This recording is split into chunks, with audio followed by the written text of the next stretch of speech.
All right. So League Two, playing through some Dimir Murktide Shadow. This is a list brought to us by Bloodbraid Elf on Twitter.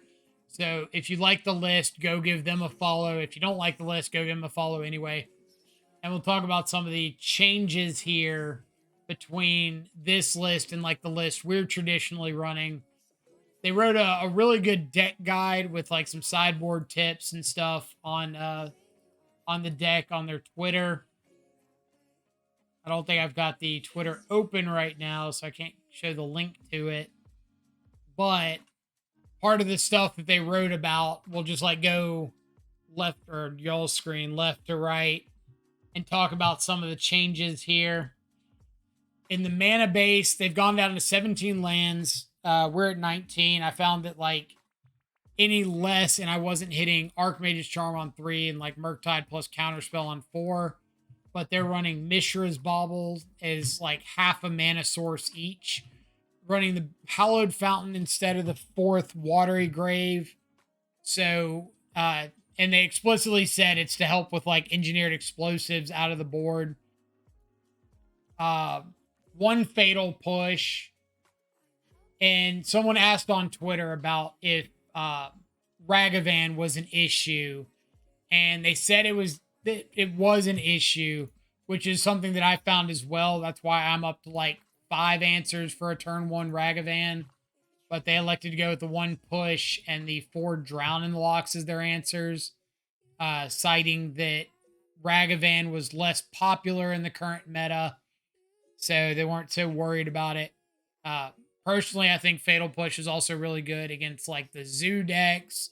It's good in Murktide Mirrors to deal with opposing Ledger Shredders and Darcy's and Ragavans and whatnot. 4 Thoughtseize, 2 Inquisition to go with the Hand Disruption package. 4 Consider, which I'm really glad someone else is on Consider and not Tainted Indulgence. I think Tainted Indulgence is horrible and you shouldn't be playing it, but that's just my personal opinion. If you're playing it and it's working for you, keep playing it. Don't listen to me. To go along with the 4 Bauble, they included 4 copies of Ledger Shredder. In my experience, Ledger Shredder has been pretty awkward in the deck because you're wanting to like hold up your counter spells really aggressively. So tapping out on like turn 2 or 3 for a Ledger Shredder and not holding up interaction has been awkward. Plus, with such a reactive deck, you're often not double spelling. So you're relying on your opponent to double spell, in which case it's a very reactive 2-drop, but they said it worked for them. Then you got the 3 copies of Archmage's Charm, 4 Street Wraith, 4 Murktide. So one of the things they mentioned in their deck guide was that this deck is trying its best to play a Murktide Regent on turn 2. It's trying to be like Grixis Shadow in 2019, 2018, and just play out like a 4/4 Murktide on 2 and go the distance with that. Protect the queen after you get 1 down. So we're going to be trying to adjust our playstyle to kind of emulate that through this league. In the sideboard, we've got 3 copies of Mystical Dispute. Great in the Murktide Mirrors. Great against like the 4-color piles. A Dress Down for like Urza Saga decks, Elementals. A Spell Pierce, Flusterstorm. 2 Turok. 2 Surgical Extraction for like Living End and Rhinos and any sort of rare combo deck we can run across. 1 Ashiok Dream Render. Good against Amulet Titan. Could be okay against the 4-color pile decks. We'll see how it goes. 2 Chalice of the Void for any of the Cascade stuff. 2 EE for anything go wide. My initial concerns about the list are you have the same weakness that I think my list has, where any sort of like into the creature, go wide deck is going to give you fits for days. You just don't have a lot of good, cheap interaction. And this kind of personifies that and even expands on it, because instead of having 4 push and a dismember, you've got 1 push and that's it. So we'll see how that plays out. I don't know how the aggressive Murktide plan works against like Solitude and Leyline binding, but we do have the 2 extra Inquisition, so we can get a little more information before we make those decisions. But other than that, yeah, let's hop on into it, see what happens. Change our deck list. Bloodbraid Elf, what's up? Speak of the devil. I read your deck guide. Liked it. Thought I'd give it a shot here. See if there's some merit to some of the decision making you put into the deck list. Curious to see how it plays out. I told everybody to go follow you on Twitter, and so hopefully they do. If you want to drop the link to your Twitter account in here, you're more than welcome to, or a link to the post with like the deck guide and everything.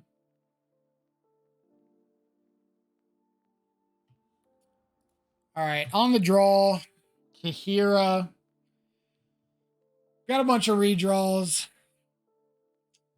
The 2 Archmage's Charms are a little rough if we don't see lands. My biggest fear is them revealing Kahira means it's more than likely blue-white control. I don't have an answer right now to a turn 3 Teferi.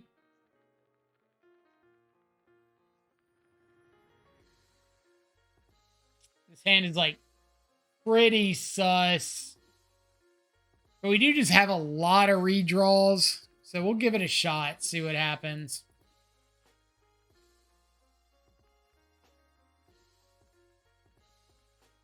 Like Thought Seizes, Inquisitions, lands are all live draws. Now we can kind of bobble ourselves. Not want another Murktide Regent. For what it's worth, I'm going to try 2 push, 0 scour going forward. So that was one of the things I was kind of interested in. Like, when I play the list, I'm really, really heavy on, like, fatal pushes and dismember something because of turn 1 Ragavan. And I know you addressed that on Twitter, saying that, like, Ragavan was problematic, but Ragavan was on the decline right now, which could very, very well be the case.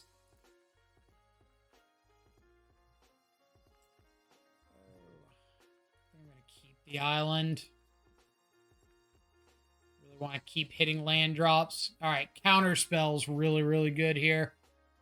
So now we can pass the turn with Counterspell. If they put a Teferi on the stack, we can Counterspell, untap, Thought Seize, maybe hold up Drown, maybe slam Murktide, depending on what we run into. We could play out the Murktide right here, but I really don't want to run it into a Teferi. That would just be like worst case scenario across the board.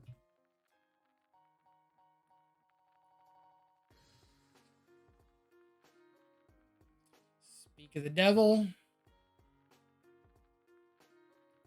I'm not too concerned with my life total in this matchup. Like, I do want to make Shadow pretty good if I happen to run into one. All right. What have you got? Oh, so this is Rhinos. This didn't even, Is this Rhinos? All right. Not Rhinos. Elemental. They play main deck Foundation Breaker. All right, so we've got a decision to make. If we Windmill Slam the Murktide here, and they don't have an answer to it, if they don't draw like a white, or no, they can add Kahira to hand. Never mind, we can't do that. Scratch it. Run for the hills. I forgot that they were a Kahira deck for a second. Danger, danger, Will Robinson. Don't do that play. Don't play the Murktide.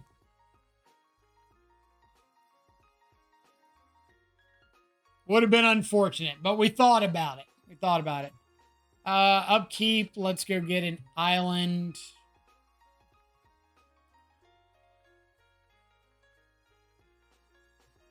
Okay. Another Thoughtseize is good.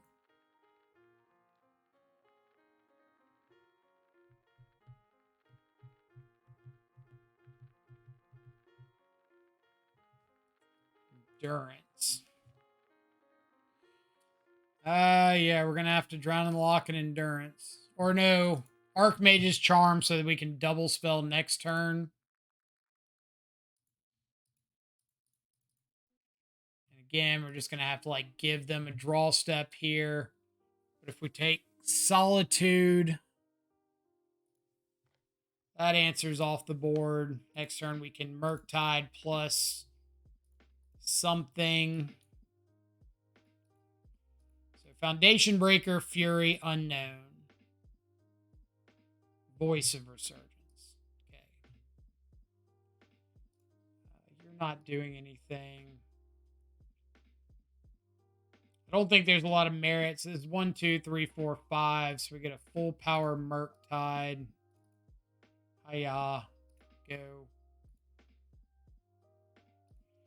Could this just be 60 card elementals? It could be. I wouldn't be like shocked if it was.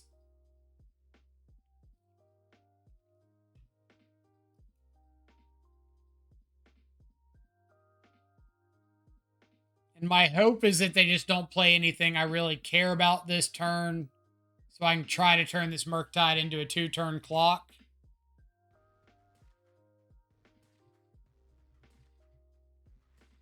Glimpse can't run voice. That's a good call, actually. That's a real good call. Let's see. GR Duncan and Mactrosity. Thank you all so much for the follows. Hope you're both having awesome Mondays wherever you're at in the world. Appreciate you coming around and hanging out. All right, so we hit with Murktide. I don't want to drown the Foundation Breaker, but I feel like I have to. Because if we... do I have to? Atrocity Redeemed Hydrate. Gotcha.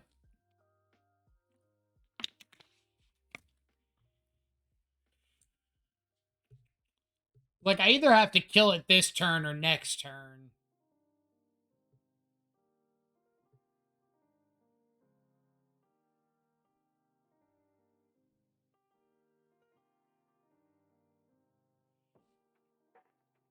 Drown Voice, get line of Still token. Could be a possibility. My concern would be that it taps me off of...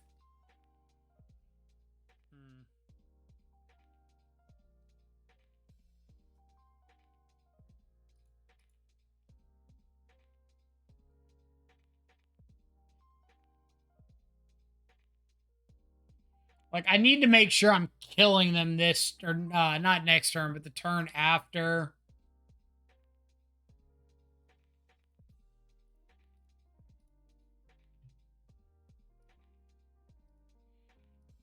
And I'm a little bit concerned that I'm not going to be killing them. And they're going to find something to do.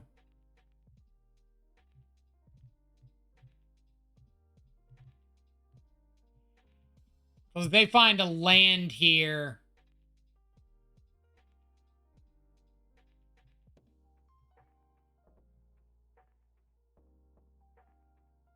Yeah, like, if they find a land or, like, attack first and then play a land... I think I just have to take this hit for 4. Hold up Archmage's Charm here.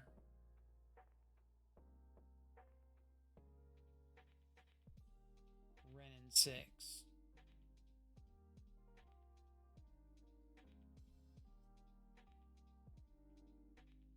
Ren's fine, because I can steal the elemental and attack back for lethal right now. So let's Steal us an elemental. Untap. Hiya. Just wanted to make sure they weren't casting like the Fury right there. Big brain moment. All right, what do we got in the sideboard for elementals? Dress down's great. If they're actually just straight up elementals, then I'm assuming they've got Cavern of Souls in the list. Everything else is kind of meh. Turok's okay.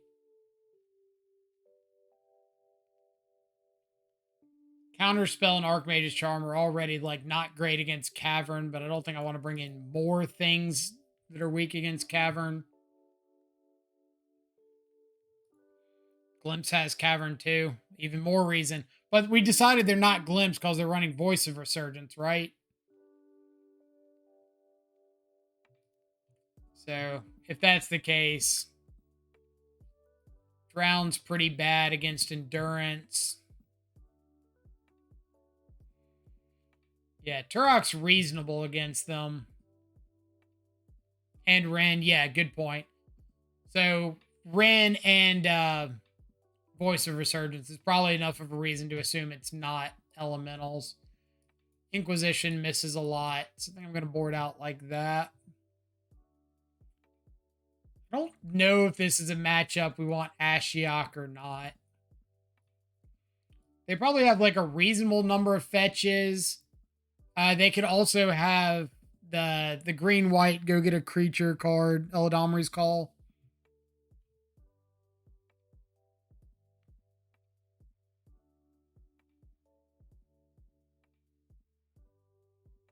Maybe I'm going to go like that. No.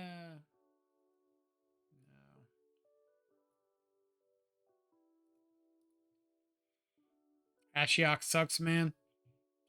It's okay in matchups. I don't know if it's good against this deck, but it's kind of, is Ashiok better than like an Inquisition that misses Omnath, Fury, Solitude, or is it better than like a Street Wraith in a matchup where it might come down to being a race?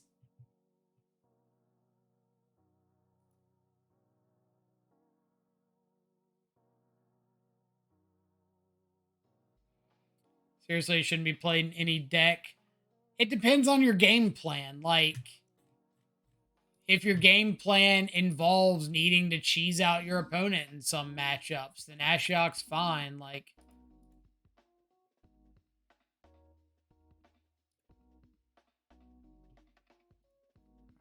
right, so we get to bobble ourselves. Murktide Regent. So we got 1, 2, 3, 4. We're not currently looking at a turn 2 Murktide unless we get to Fatal Push something. That does leave it pretty open to Solitude, so I think I'm going to shuffle that away. Look for like a piece of hand disruption or something. No such luck. Oh. It's a bunch of land drops. No Ren in 6 is really nice for me there. No. No, why'd you auto yield through my turn? Ah, deck.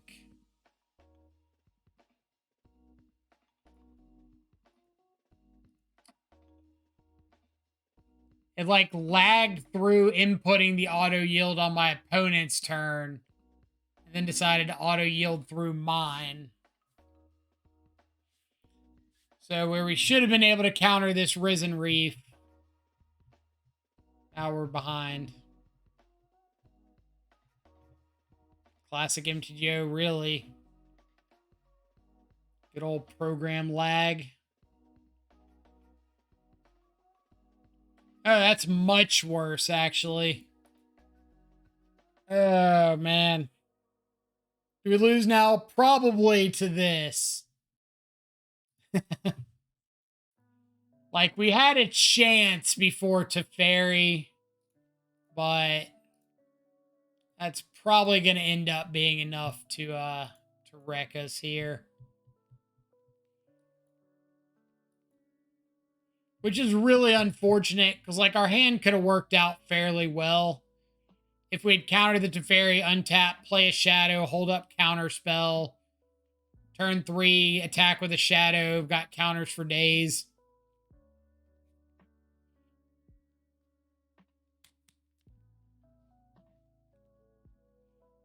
Well, maybe they don't kill or bounce the shadow here. Never mind. Yeah, this hand was pretty stacked against them, unfortunately.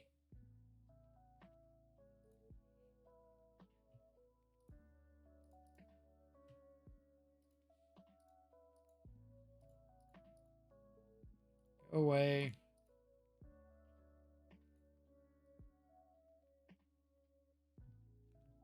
They got another Omnath. We'll scoop it up. Looks like they do.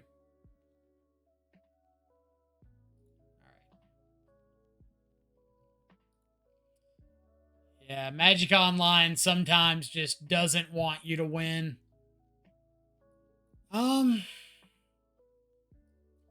Mystical Dispute answers Teferi regardless of Cavern.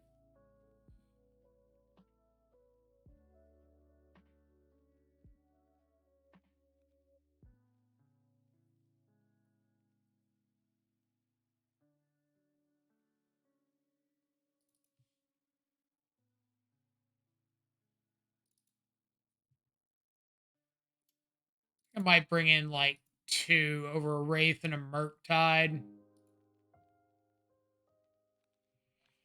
Like Dispute a lot. It was like completely dependent on if they were just straight elementals or not. But I haven't seen a Cavern yet.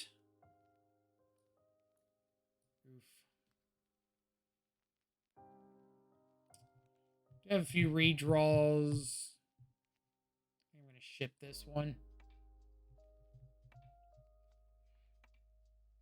Stop using auto yields is my advice. Like, I'm fine with the yield until end of turn command.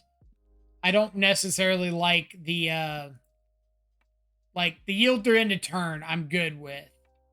But sometimes it just auto passes at random spots, and I hate that.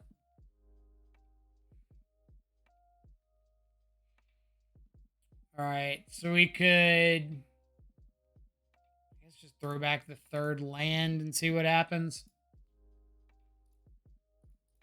No Cavern budget pile player. Well, we're going to find out, aren't we?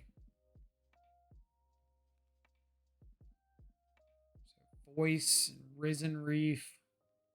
No green source is interesting. So let's just take a Voice. The next turn we'll take a Risen Reef.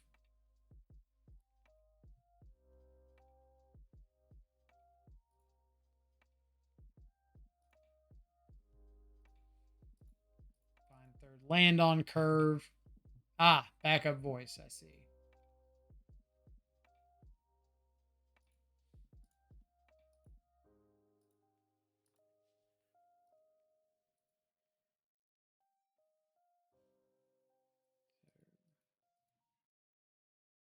Set everything. Yes.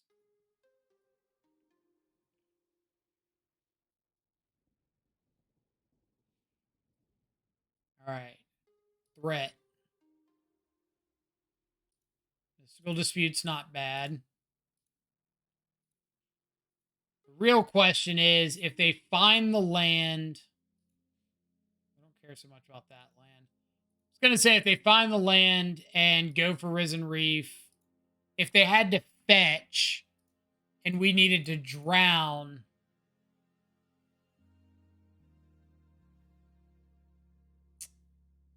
all the Risen Reefs. So I think we're just going to take the Endurance so that we can capitalize on this counter or drown in the lock.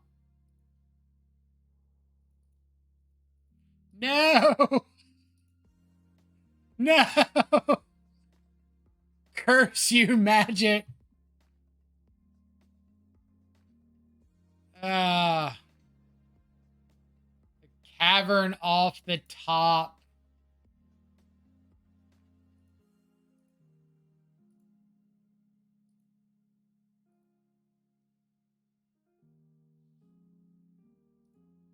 OP does in fact want it more. But this is like the downside of playing a counterspell heavy deck is sometimes you just run into situations like this that you can't do much about.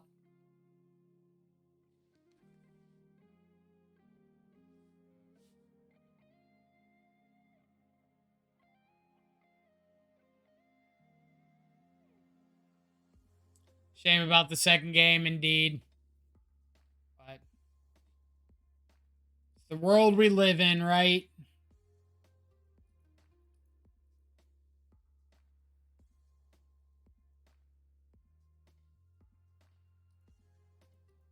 All right, now you're just rubbing in these caverns. All right, and they got. I guess we can wait and see what they do. I assume it involves just like fetch shock. Play. They're just gonna Risen Reef. So counterspell's pretty dead here.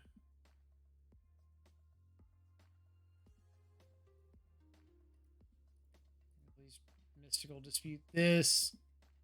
Worst matchup possible. It's a pretty rough one. Regardless of your variation of Shadow, unless you're running just like absolute obsessive amounts of what's it called? Dress downs.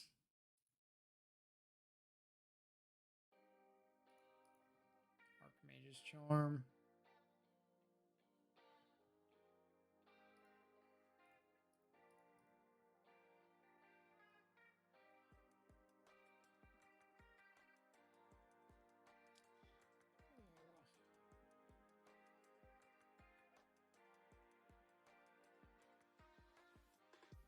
See, Bloodbraid, gotta go. Cool if I post links. Yeah, absolutely.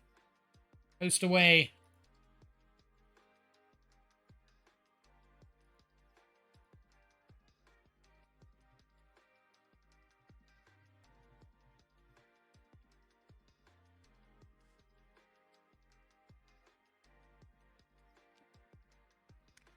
But about to get savaged by the Solitude. Yeah. Not a lot we can do about that. If they put the Solitude on the stack, we'll probably take like one draw, see what happens. I just have more Omnaths. All right, never mind. No more draws. No more draws for you.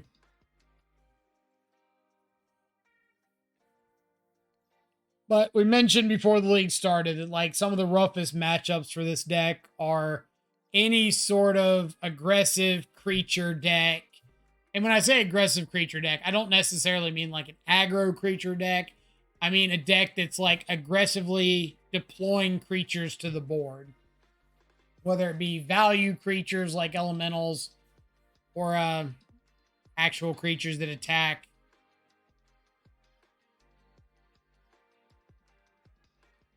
All right, so Bloodbraid Elf dropped Twitter handle in chat. So if you got a Twitter, go give a follow. This is their list they're playing. Also, congratulations for the RCQ win. Also have an awesome deck guide on Blue-Black Murktide Shadow if you're wanting to check it out.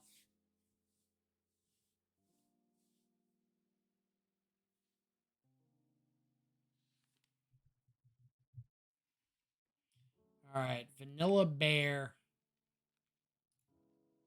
What kind of hand do we have against Vanilla Bear? All right. This is reasonable-ish.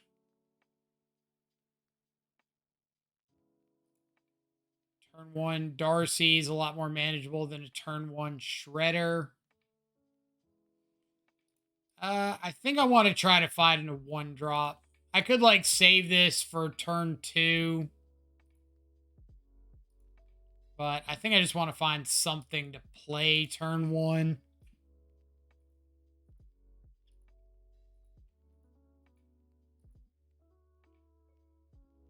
Got like all these thought seizes, inquisition, stuff like that. And I think probably worst case scenario is I just like don't let myself do anything.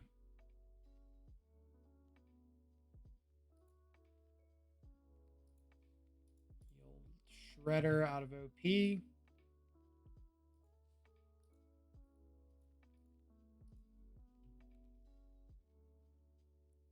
Keep a shadow.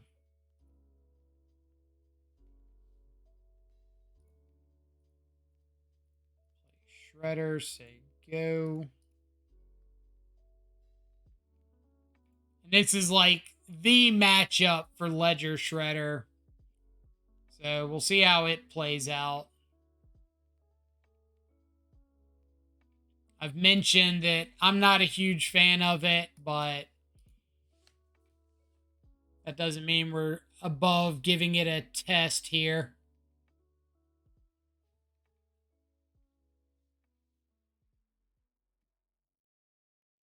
So they're going to have artifact, sorcery. If they find a fetch land, it's 3 card types.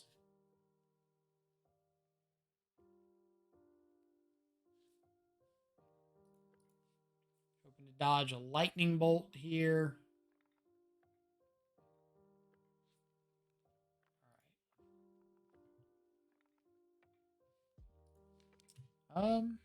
Archmage's Charm's pretty decent. I don't hate the idea of just stealing their Channeler.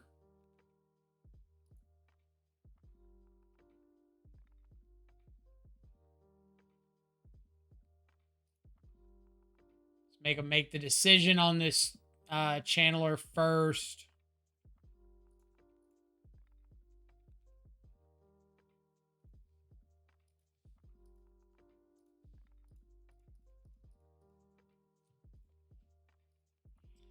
Yoink that.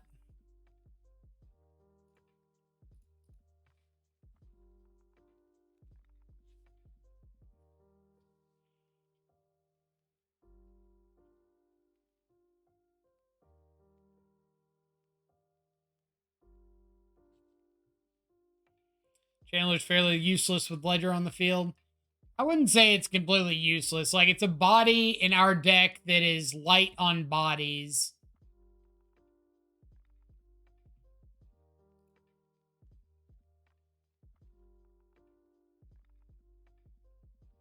If opponent doesn't have a land drop here, then we get to block something. Or they just take a turn to not do anything relevant.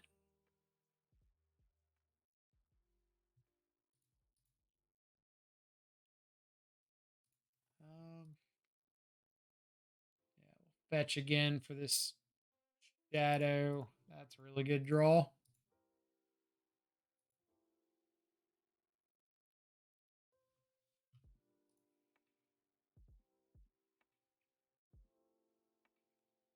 I want another Street Wraith. Sure. It's also really good if they dash Ragavan here.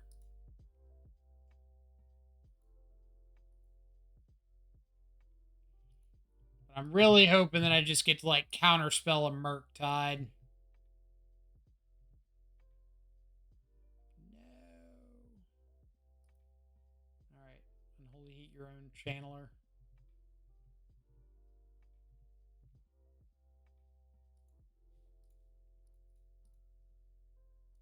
They didn't have a land last time, so I'm kind of assuming they don't have a land here.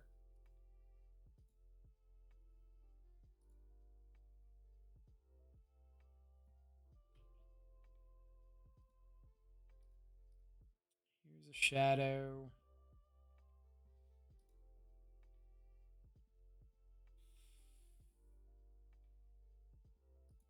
Yeah, we'll cycle. Okay, I think we're playing that out. 1, 2, 3, 4. So it's a 7/7. So I guess we're not playing that out.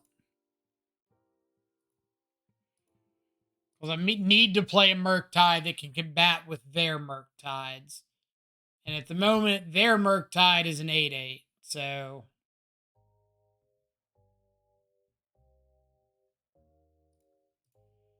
I believe they've got a counter spell to back up theirs as well. Yep.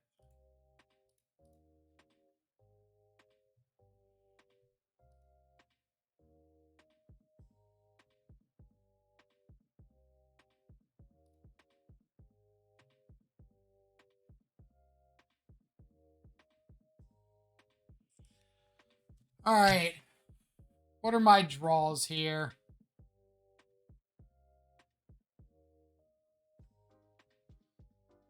I can consider, and if I hit like a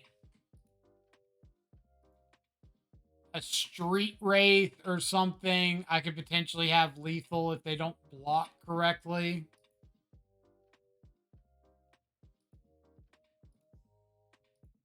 Shadow's not blocking, so we're getting in there.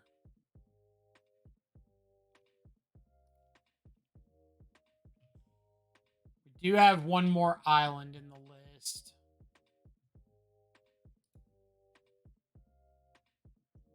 All right. So our hope is no second Odawara.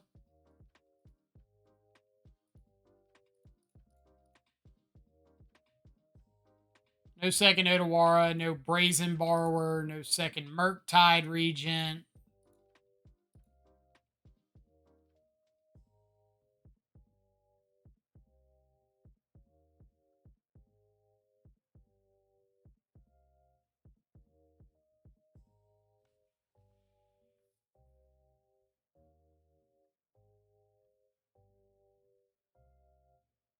Like, I'm hoping their hand is just like Unholy Heat and I don't know, Holy Heat Counterspell or something.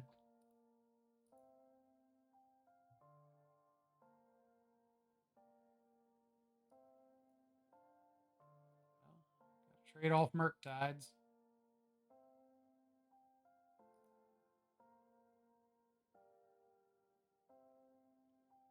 Archmage's Charm could be rough, depending on our draw.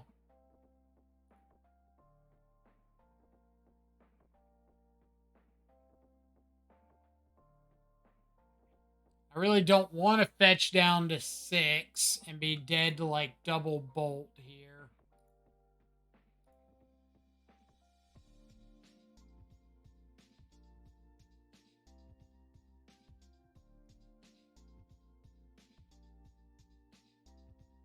Just have double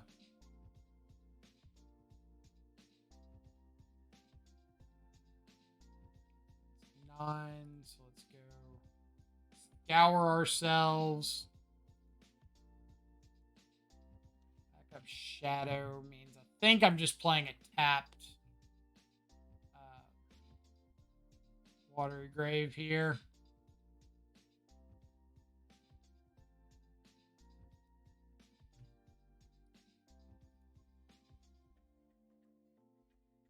Nice. Nice, nice, nice.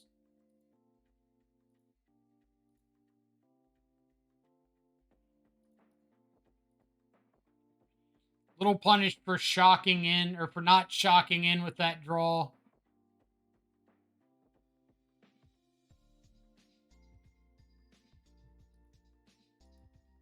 Untapped would have made it lethal. It would have, but we also would have just been like maybe dead to another bolt or something if we could have afforded to play around. All right.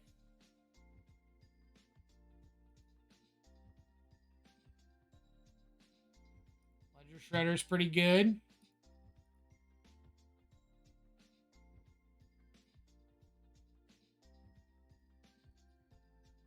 Yeah. Deck feels like it's designed to beat Murktide. It definitely has some anti-Murktide synergies in here.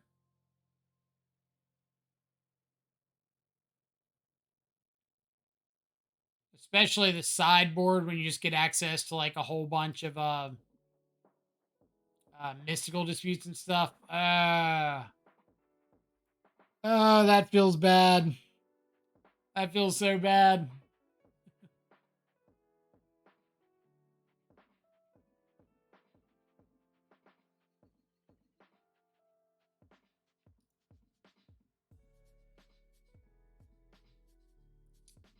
Also doesn't feel great. So I can attack with both, but they could just take the Shredder, block the Channeler with the Ragavan.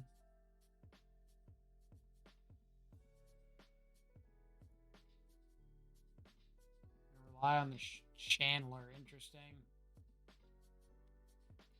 I don't know why you'd rely on the Channeler here since it has to attack. So you don't even really get a chance to like block the Shredder.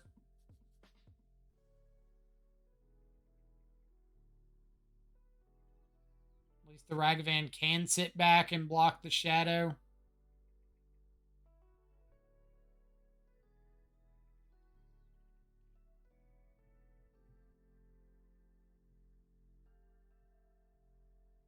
At least they play another spell and give me a chance to filter away this Thought Seize. That's a plus.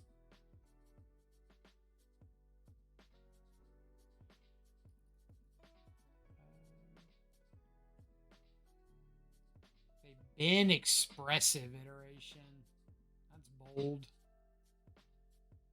Then been a Spell Pierce.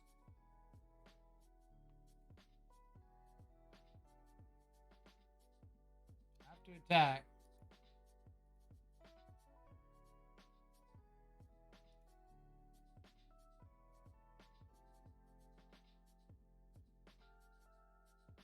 We're going to get a Connive here, which means I can 100% get rid of this Thought Seize and present lethal. All right. Game 1 to the good guys. So we got Flusterstorm and Spell Pierce we're definitely bringing in. Mystical Disputes are definitely coming in. Guess we're playing Ashiok in this matchup just to nuke the yard over and over again. He's okay. He's like a lot better if they're big on unlicensed hearse. Street Wraiths are meh. Inquisitions are usually, if I have to choose to board out some number of hand disruption spells, I'll board out Inquisitions because they don't hit opposing Murktides. And that's just like the biggest thing in the mirror.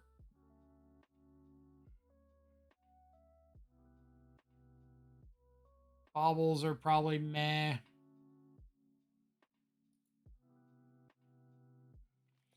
Let's see. Pretty sure Bloodbraid spent a little bit of time talking about the list in their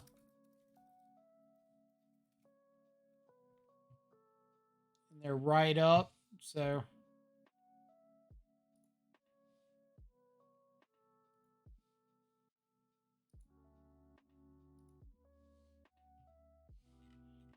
see what they said about the mirror.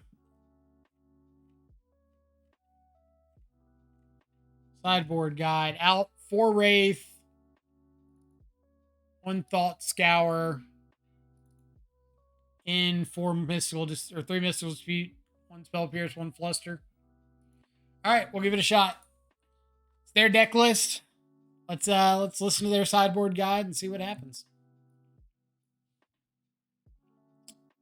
Reasonable hand. Looks really bad against an opposing Ragavan, but again, the entire deck pretty much looks bad against opposing Ragavans. We know from experience on that one.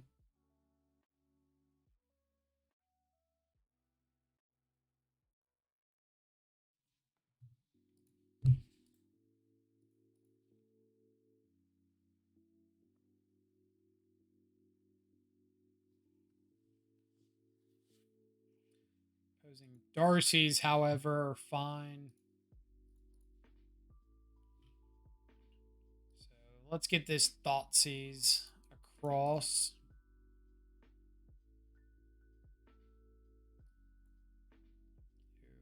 Are we greedy gamers? I think we're greedy gamers.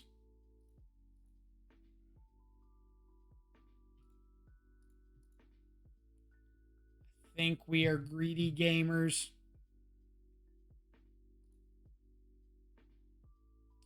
And I think we are greedy gamers that have been paid off.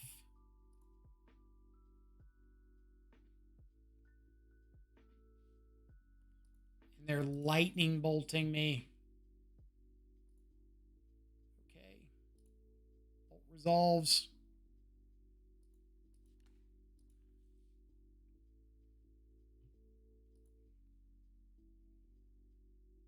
Lightning bolt me into hit me with a channeler because they missed their land drop again.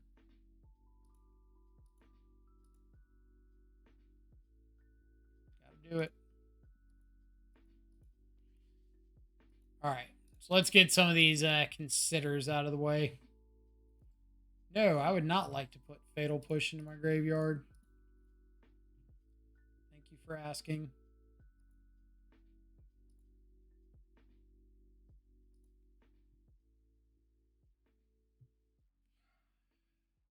Okay, I think we're just passing with Counterspell here.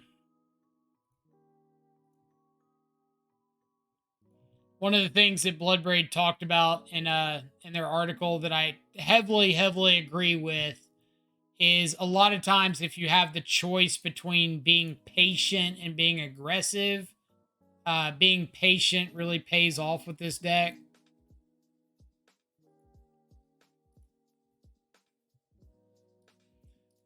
Hey, let's play out a Shadow here.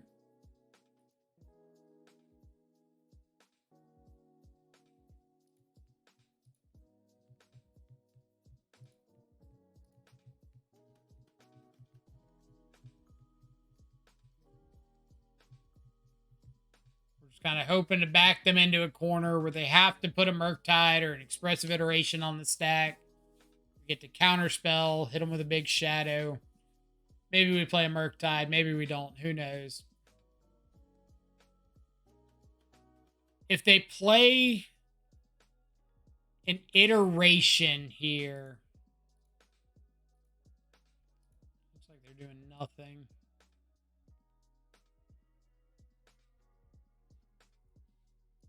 All right, take a look.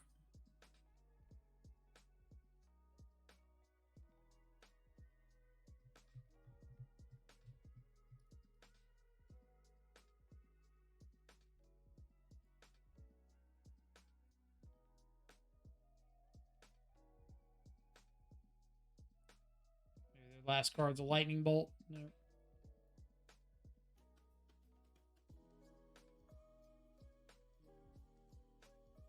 So I can take the iteration and just play a Murktide. I think that's reasonable.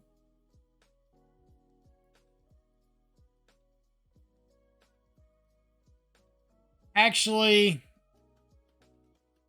this is probably one of those play conservative points. Like, if they play a Murktide, I don't care. They have to chump the Shadow. So I can just, like, hold up Counterspell to not be dead to a Lightning Bolt.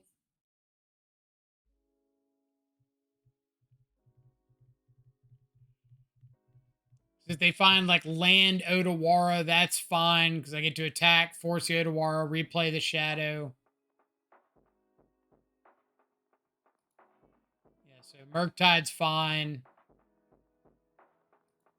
Post-combat land is fine. Again, they have to chump block the Shadow.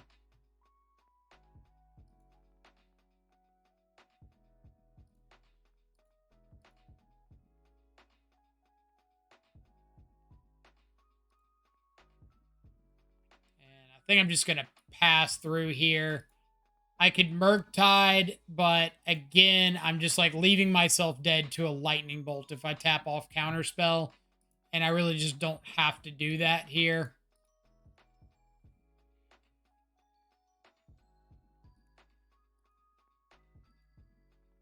Like, would they be dead if I cast the Murktide right there? Yes. Absolutely would be. Does it really matter? Uh-uh. Now they're down Odawara. I get to replay the Shadow and counterspell literally anything they put on the stack. Except fetching. I'm not counterspelling fetching. I make sure I caught that before anybody in chat said anything.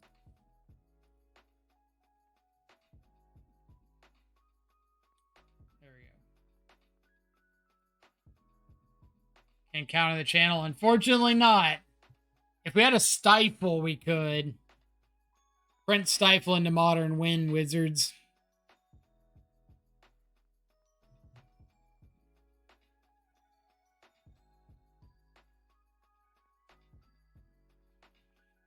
That's what we need to make modern great again. We need stifle. Stifle and daze.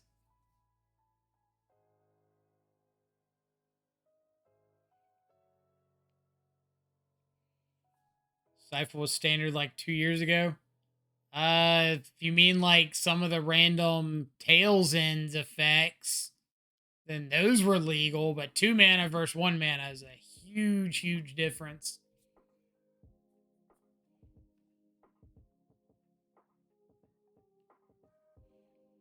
I really want to know like what modern would look like if something like Days were in the format and big asterisk here, Ragavan were banned. At least those two stipulations. I think Ragavan would be like the card that would win the most from Days, and it's not even close. But if Ragavan were gone in Days in the format, what would it look like?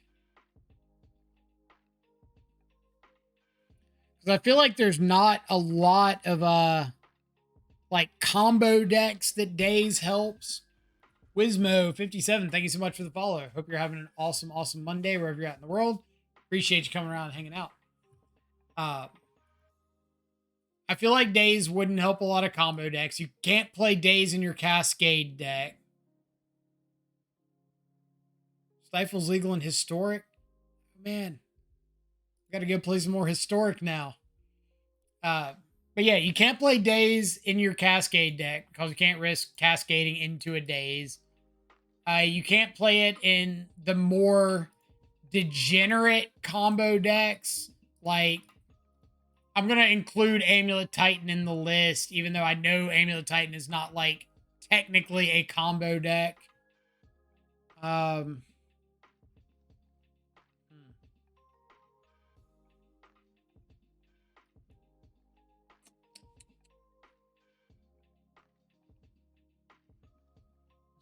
Sigarda's Aid. I know Amulet's more of like a toolbox deck, but for the sake of this argument, I'll include it. Can't play Days in it. Days looks pretty weird in like the 4-color decks when you're wanting to get to Omnath and hit lands. Any turn of like picking a land up and keeping you farther off Omnath seems kind of awkward. So I feel like Days could have some potential in the format. Make like Delver-esque strategies a little bit better.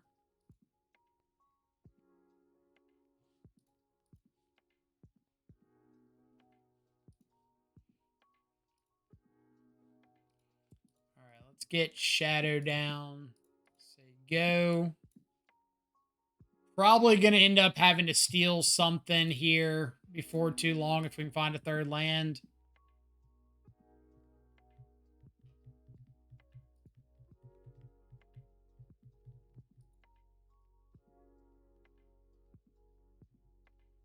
Azorius Hammer.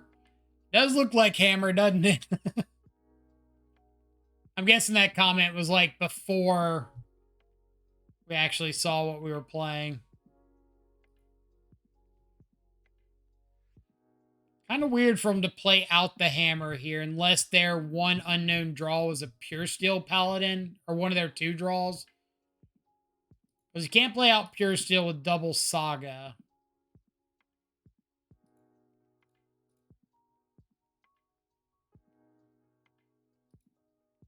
Alright. Ben Charm, really just looking for like lands and stuff.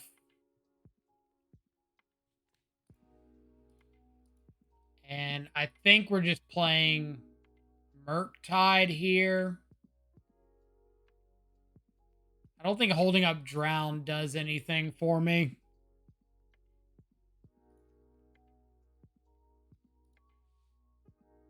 I need to get Clock. Do Blue-White Hammer would play Daze? Maybe. But, like, Daze makes Urza's Saga worse in your first couple turns.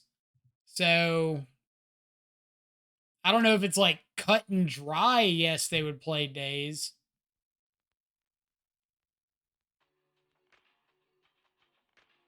So if you're picking up a land, that's putting you a turn off of being able... What on earth? Handwear Battlements? It's red-white hammer.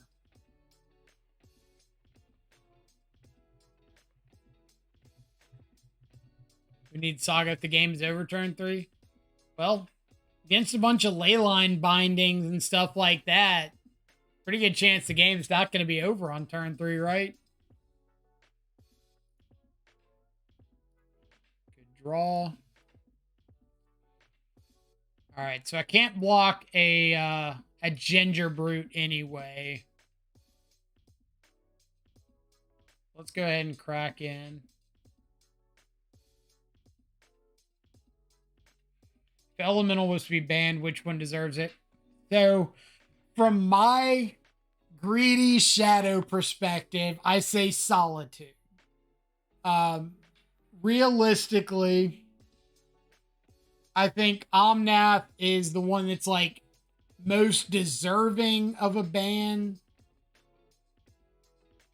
All right, let's think about our damage here. If I fetch and shock, I'm dealing 12. So Murktide's lethal in the air next turn. So I need to do that. I've got to make Murktide lethal.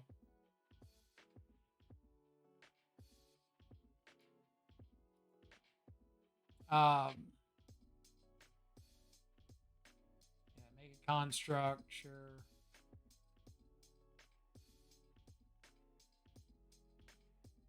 Turn 3 Leyline Binding with mana open seems ambitious. Well, I mean, you can turn 2 Leyline Binding. You can turn 2 Leyline Binding for 1 mana with a mana open. You just get a Triome on 1, and then whatever 2 colors you're missing on 2. Leyline Binding costs 1. You have an open mana. That's not too difficult to pull off.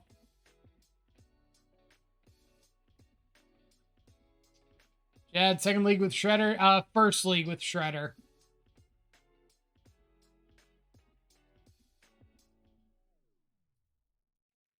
First league with it.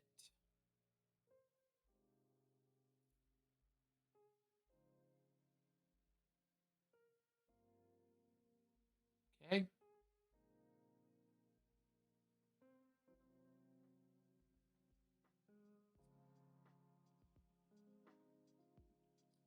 Sagas.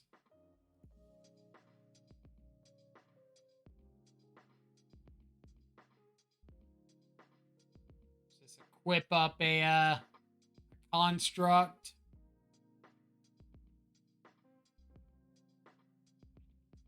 Throw a Shadow Spear on it.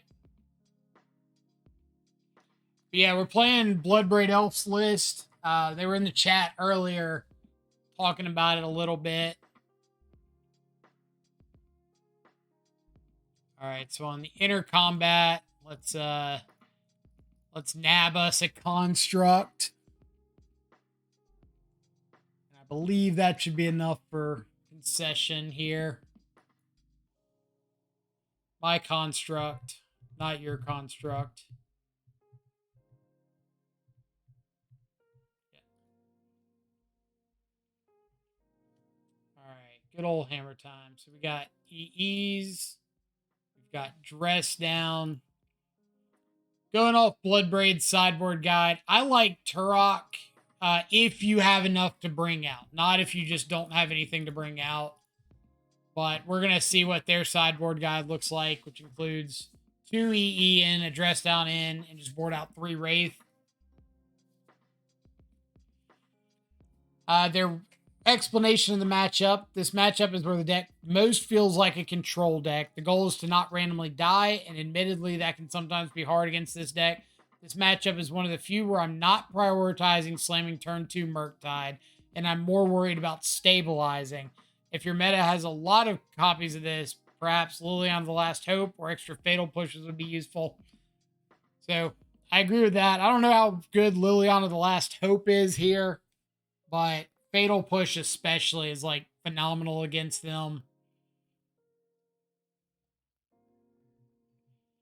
But we'll see how this list goes.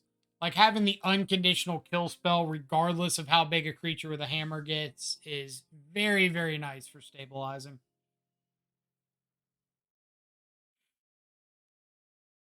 My concern, especially on draw.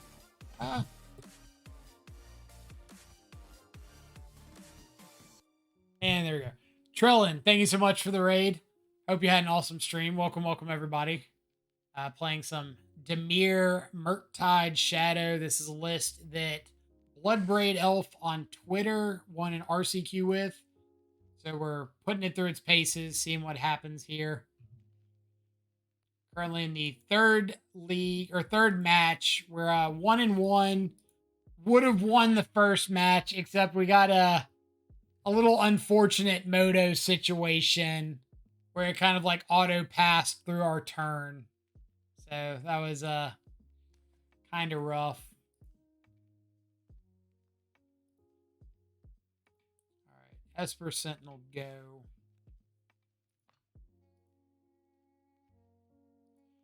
But for everybody coming over from Trellin stream, thank y'all for checking us out. My name's Michael, or Control Freak on Magic Online. Play a lot of Modern, especially a lot of Death Shadow. So if Death Shadow is an archetype that interests you, you may have very well come to the right spot. All right, Sanctifier on Vec. So this is pretty much the kind of sequence that we just have no play against.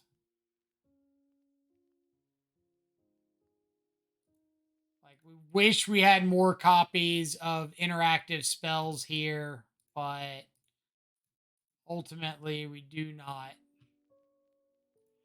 Death Shadow is always good magic. Have a great stream. See ya. I appreciate it.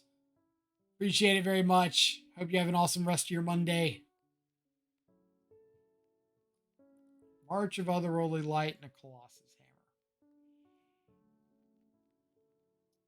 I don't really care about March with my current hand. So I think I'm just going to take the Colossus Hammer. Does this hit enchantments? Yeah, it does hit enchantments.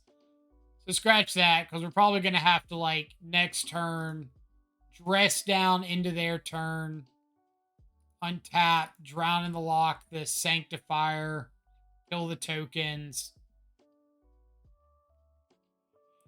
Not hitting on this list, but I just don't see how it's possible to play without removal. That was one of the biggest concerns I had about this particular build.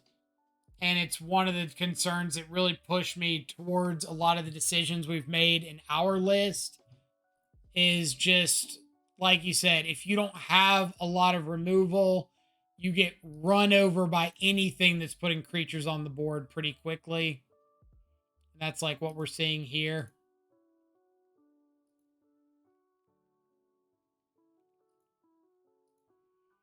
Volcanius played Blue-Black Shadow this past weekend at a local event. Got first, was undefeated, but conceded to my opponent in the last round, so he was locked into top 8. Well, you're a nicer person than most for that one. But awesome job with the Legacy event.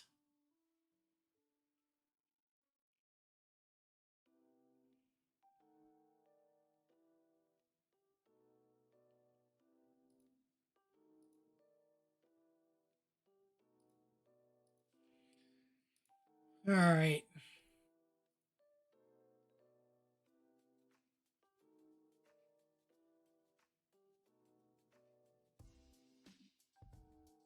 Yeah, we're just gonna have like no good way of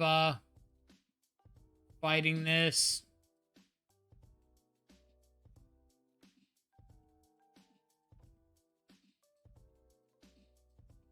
Dress down will kill the 2 constructs, but we're still taking 4. Maybe 5.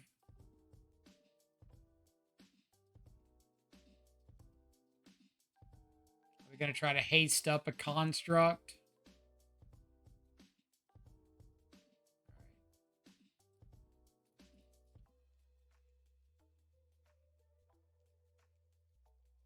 Stop 1 draw.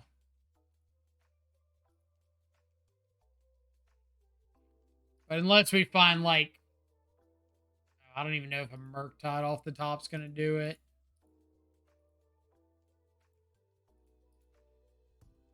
That Sword Splasher is a lot all day. 10-10, still a good time.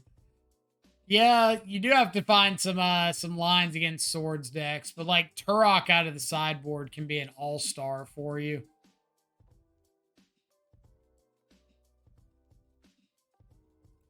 Yeah, we're just going to go to game 3. All these reactive spells when opponents getting out on the board quickly with Esper Sentinels. It's pretty rough. E didn't do anything. Well, if I E on 1, I either get to crack it or they get to draw 2 cards. So they're drawing 2. They still get the Sanctifier on Vec. I take out 2 Esper Sentinels and a Shadow Spear and a Springleaf Drum. But again, they still have Sanctifier. I don't have a way of dealing with that. Like, I think it's kind of a losing line. So many counter spells to have post board. Yeah, so like in the list we usually run, I'm on 4 Fatal Push in the main plus a Dismember, and then sideboarding into like Spreading Seas, Hercule's Recall. So we have a little more game in matchups like this. Not to say one way or the other is right, but you can definitely tell Bloodbraid's list is geared more towards like 4-color piles and rhinos and stuff like that.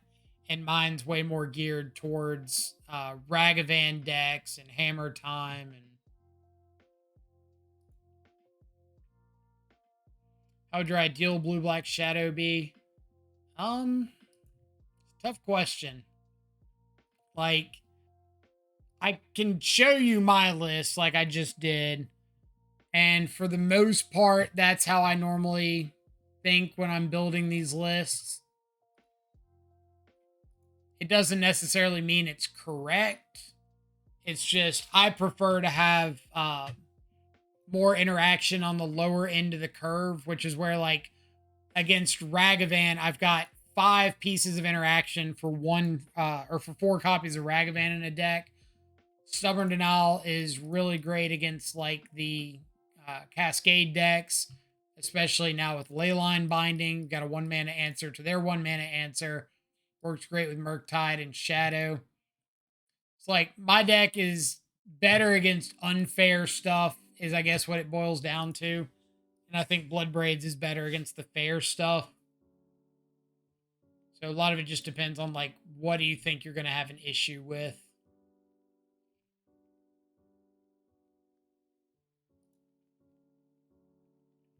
Okay, Stoneforge is pretty good.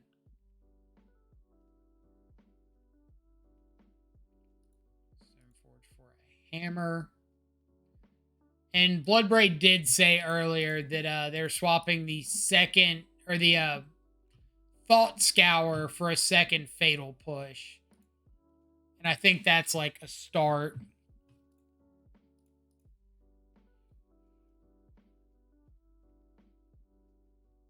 Wagner, what's up? Hope you're having an awesome Monday. But yeah, for everybody that came over from Trellin stream, hope y'all are having an awesome day as well. If you want to jump into chat and tell us about yourself, what got you into Magic, what you enjoy playing, you're more than welcome to. If you want to hang out and lurk, that's absolutely fine as well. Just know that the invitation is open should you want to. What on earth is this thing? If it's equipped, it has haste. When it dies, it deals damage equal to its power to any target.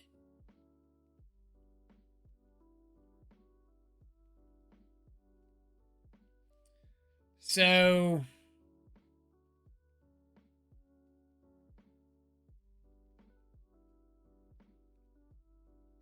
best case scenario would be they play this, they play a hammer, we drown this,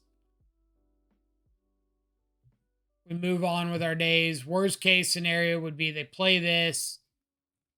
I'm just going to drown this. Worst case would be they play this, play a hammer, we drown it, they play another hammer, we take 11, and now we're sitting at a shadow and like very, very little life.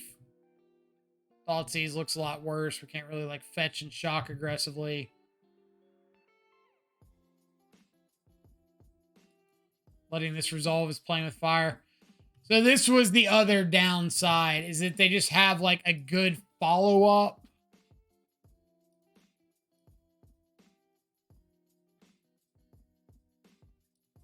All right. Land. Land. Land. Almost.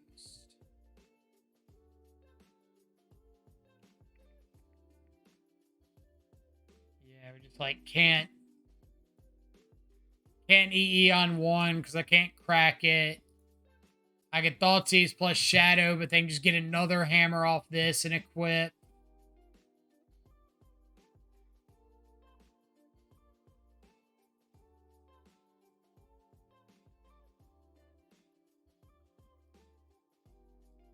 We're pretty dead to a blacksmith skill.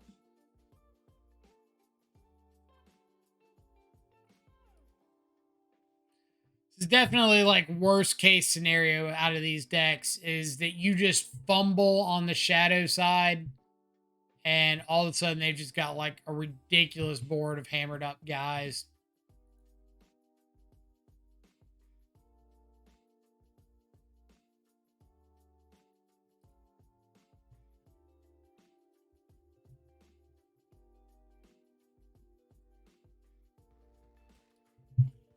See, Joe Fika, thank you so much for the follow. Hope you're having an awesome, awesome Monday wherever you're at in the world. All right. Do you have the blacksmith skill?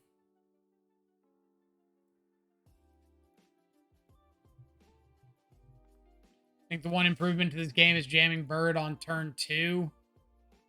Well, we probably would have died if we had done that. So, if we jam Bird on turn 2, then they had this Fireblade Charger into Hammer on turn 3. So, I don't know if that was necessarily right. I guess our turn 2 was them having Stoneforge on turn 2.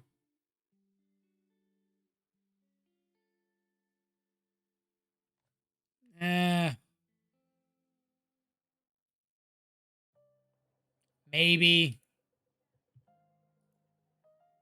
But I think this matchup is just getting like a lot worse without fatal pushes. Can't profitably drown any 2-drops is my issue. That's true, but my concern was more of like a creature plus a hammer. Like Ginger Brute and a hammer.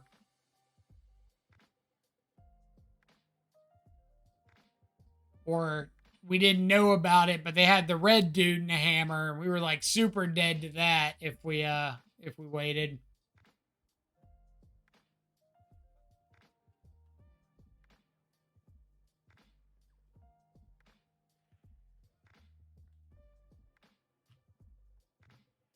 So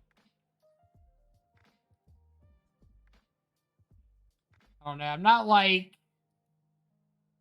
too mad about the turn 2 play. Obviously, it would have been a lot better if we'd found lands, but didn't work out that way.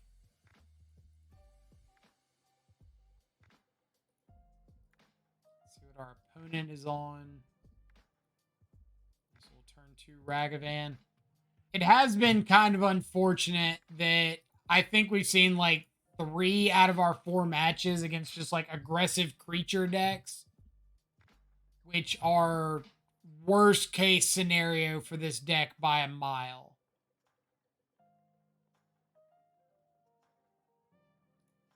And there's just not a whole lot we can do about that.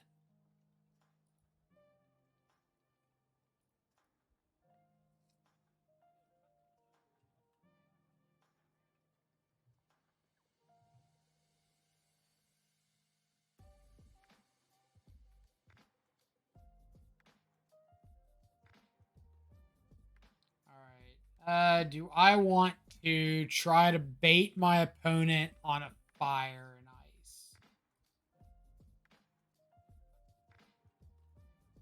Like what we can do is fetch shock, play out shadow as a 1/1. If they go to fire it, we cycle Street Wraith.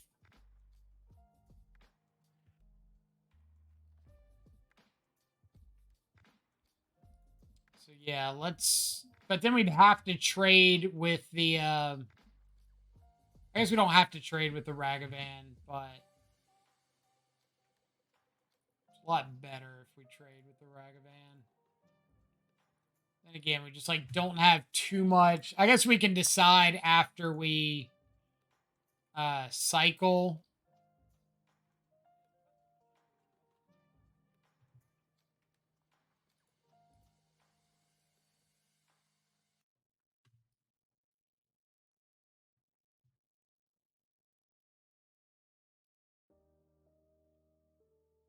So they've got expressive iteration next turn.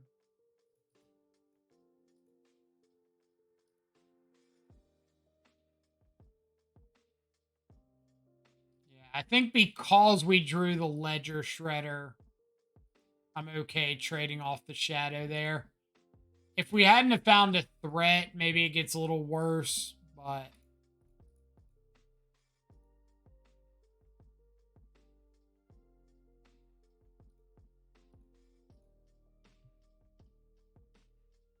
let's just go ahead and get this Shredder trigger.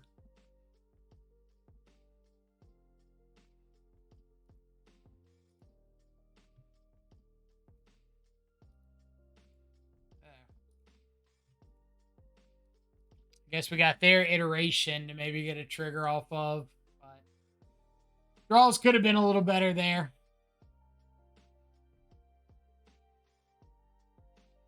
Found a prismatic ending. Yeah. No. Deck. All right. So 1, 2, 3, 4. Not quite a full power Murktide. But it does dodge Unholy Heat, so that's a plus.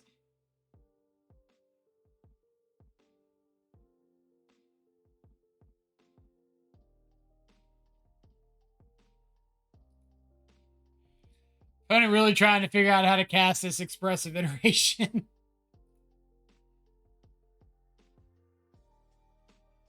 All right. So we need a counter spell. We need a Archmage's Charm, something like that.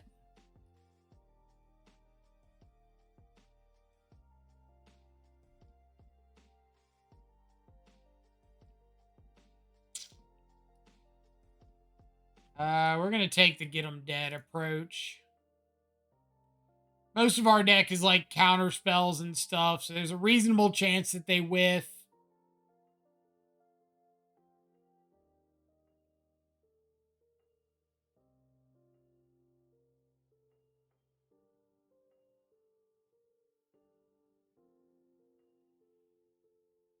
We also have like nothing in our deck that kills a resolved Murktide, so we're not too afraid of them getting our Murktide off the board.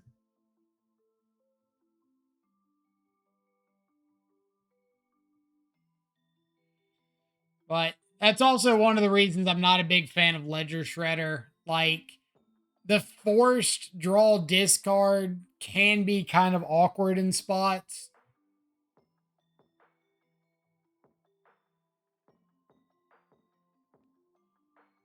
Like, draw a Murktide and have a Archmage's Charm in hand, and you have to throw one of them away. When I'm sure you would have been much happier just like drawing the Murktide with the Archmage's Charm in hand, or have the Archmage's Charm up next turn. And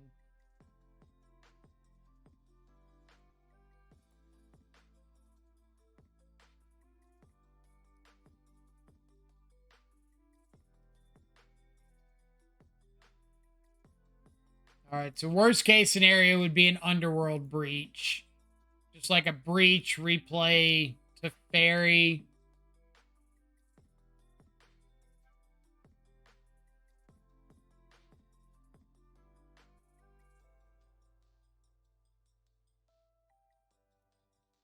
Okay.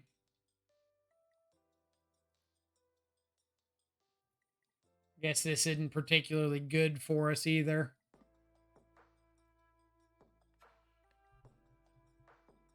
I guess maybe this isn't Underworld Breach. I guess this is just like Jeskai stuff.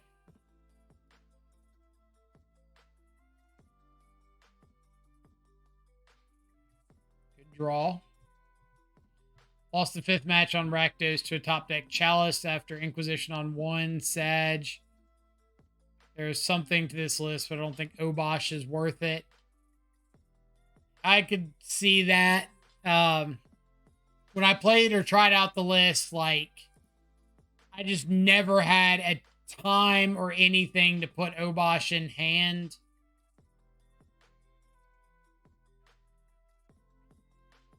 Purple Trash Panda, Saint Breach. I mean, starting off with Teferi, Ragavan, Expressive Iteration, Prismatic, there was a possibility. I know now it's not Breach, but Breach was the most common thing I could think of in the first few turns that would play most of those cards.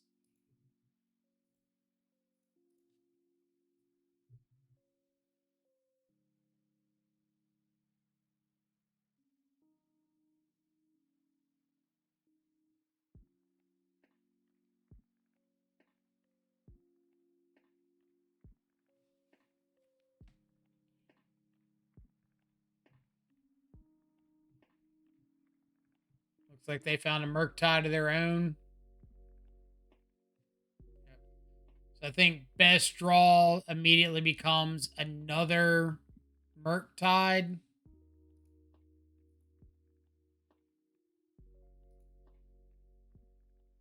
Oh, man.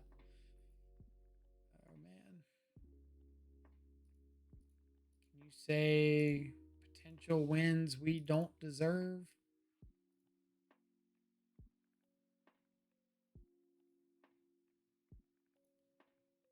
Here's our bigger than your Murktide.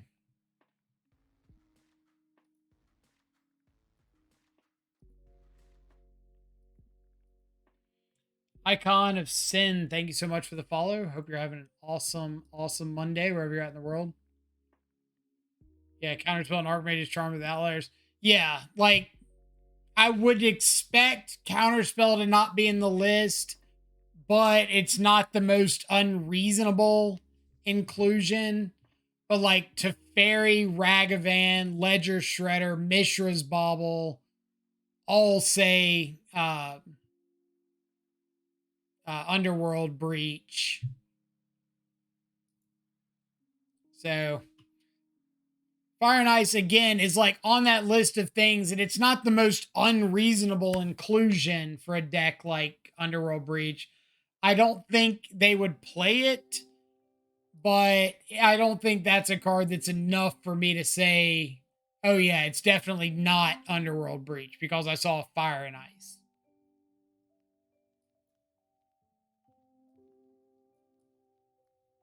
Not Dressed Down. Mystical Disputes, and they're boarding out the Wraith and the Thought Scour.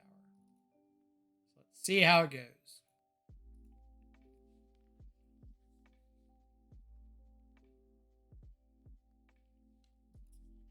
Like nowadays, when we live in a world where everybody is playing 4-color good stuff, I have a really difficult time saying any card is a dead giveaway of any archetype. Because as much as you want to say you know what's in certain lists, we don't anymore.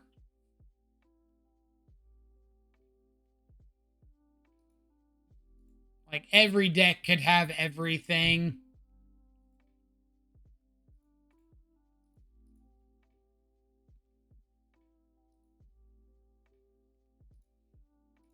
All right, let's fire off an Inquisition. We're going to get tagged with a Ragavan, but maybe we can at least like drown it next turn and start fighting after that.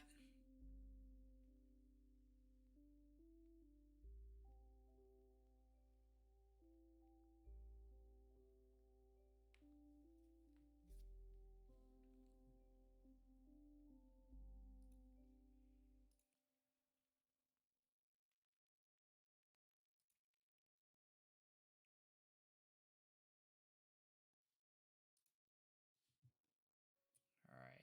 So Shredder down. So I think we're just gonna have to take this opportunity to drown the Ragavan here.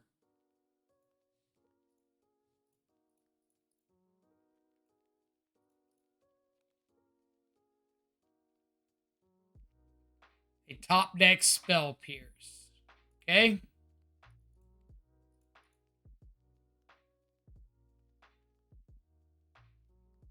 How do you face all these Leyline Binding 4-color, 5-color decks? That's modern. That's like everything in this format right now is 4-color pile.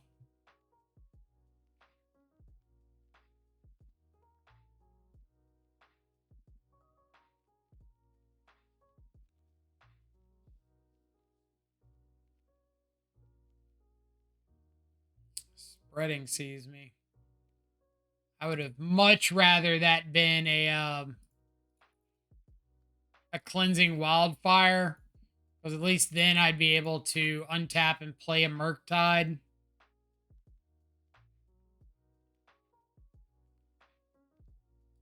All right.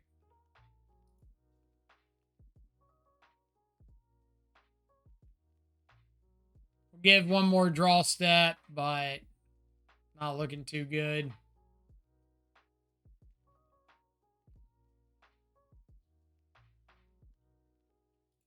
Yeah, we'll scoop to another Ledger Shredder.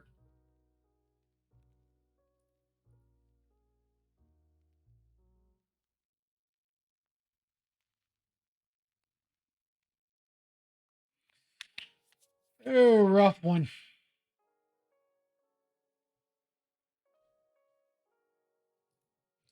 With Wrenn and 6 and Triomes, there's almost no downside to playing more colors, and arguably the best removal spell in the format rewards you for playing more in Leyline Binding. For the most part, yeah, I agree. Like, if you're not playing Death Shadows specifically, only because it cares about fetching and shocking so much, then there's really not much of a downside to playing an extra color and just like splashing off Triomes, which gives you not only what's it called? Not only Leyline Binding, but it also gives you access to things like uh, Prismatic Ending and March of Otherworldly Light. They can just answer any sort of troublesome permanent you come across.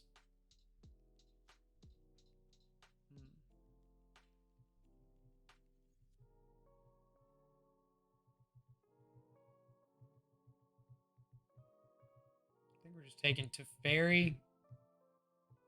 Their hand's not great. Don't think Leyline Binding is the best removal in the format by any stretch of the imagination. I would probably be inclined to disagree. Like, I think the decks that are built to play Leyline Binding, it's arguably the best removal in the format. Situationally dependent, of course. Like, if you're talking about the best removal for a creature, period, then you're going to have a tough time arguing against like Solitude and Fury. But if you're talking about a removal spell that just gets to deal with whatever, whenever, no questions asked, then Leyline Binding is like pretty high on the list. All right, I don't really care about Spreading Seas, so I'm just going to let them have this.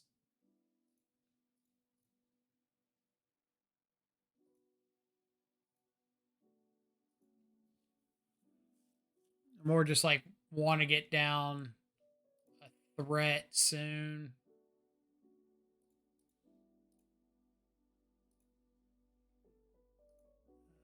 Drown's fine.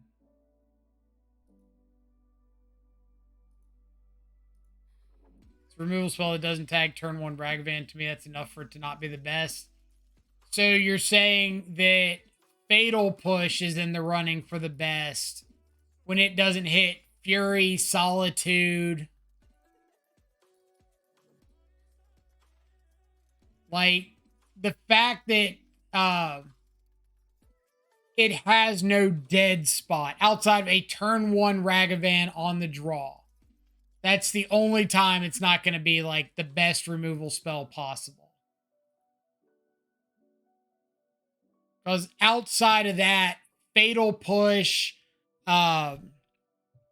Lightning Bolt, Fatal Push, what else is popular right now? Dismember, Unholy Heat, all get dead spots as the game goes on.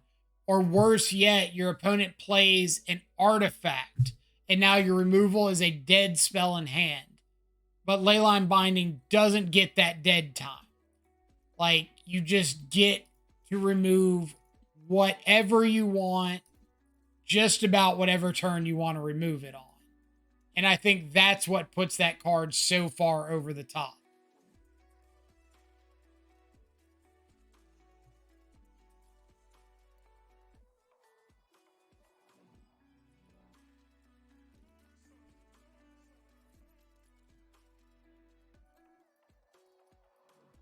Just saying that Heat and Ending offer comparable amounts of flexibility while also answering the most important thing to answer as an interactive deck.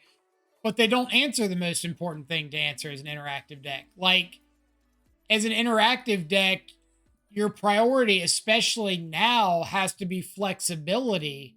Like, what spells are you playing that interact with the widest range of things? And Leyline Binding checks all those boxes.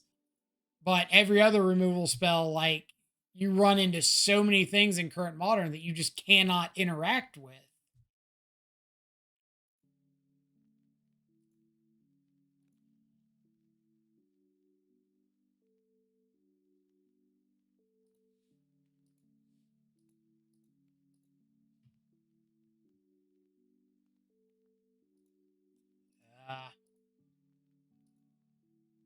Holy Heat and the Spell Pierce. That was rough.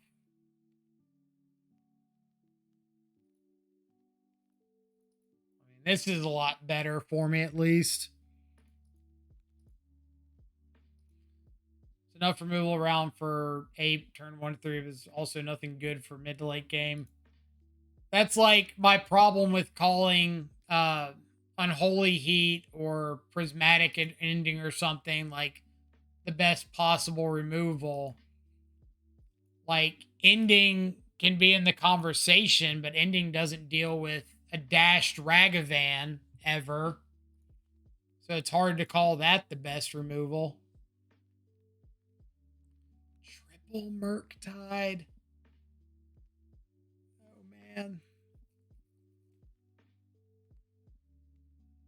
If they find a land, I'm in a world of hurt to these Murktides.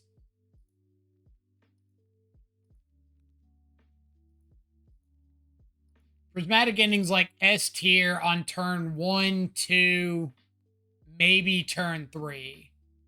And then just gets so much worse after that. That's part of my problem with it. All right. I'm just going to choose to fight this. Like, if they got to land in a Murktide here, it's rough, but can't really play that into the heat.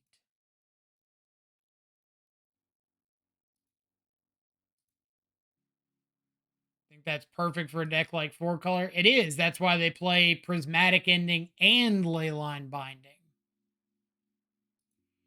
But Leyline Binding has the plus of, like, as the game goes on, instead of having to tap 4 mana, 4 mana for your sorcery speed Prismatic Ending, now I get to tap 1 mana for my instant speed Leyline Binding.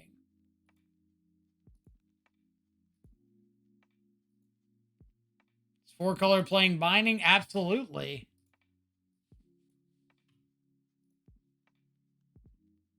Four-color Omnath. Prismatic Ending. Did we find, like, the one list that's not running Leyline Binding? Respect the cat. How you doing this to me? I've been seeing Leyline Binding. I guess it's 4 colors not, and 5-color is. Is that the difference we're seeing here? Leyline Binding. 4-color. So yeah, I guess 4 colors not, 5-color is. And it just depends on what variation of the deck you think is better.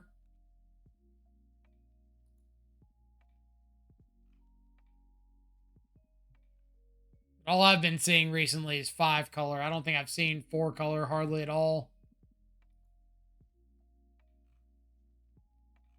This is 4-color with Leyline Binding. So, but then you also just have, like, the Rhinos deck showing up everywhere. And Rhinos and Creativity, which I've seen Leyline Binding out of Creativity. Rhinos is absolutely running Leyline Binding.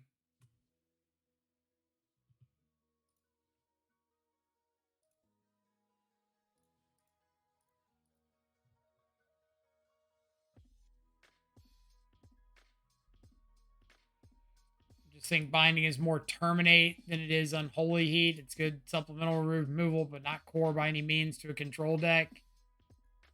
I mean, I'm hard disagreeing, but obviously everybody is entitled to opinions.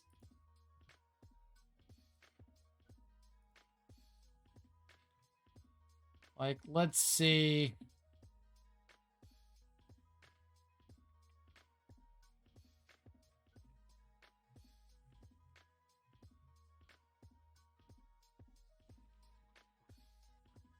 What do we have over here? It's like we're seeing blue-white control with Leyline Bindings.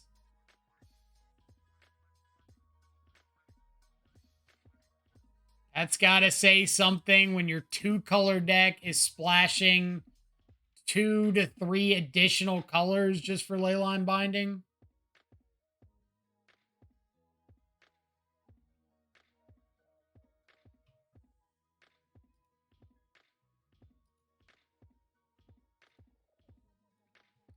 Looks like they're finally going for a Murktide here.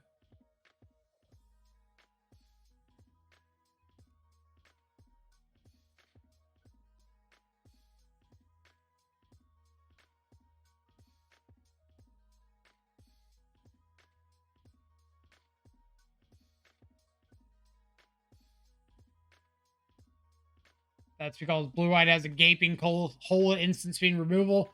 You mean the path to exile uh, solitude, subtlety, march of otherworldly light, to fairy, to not even care about whether or not something's an instant deck, has a gaping hole at instant speed removal.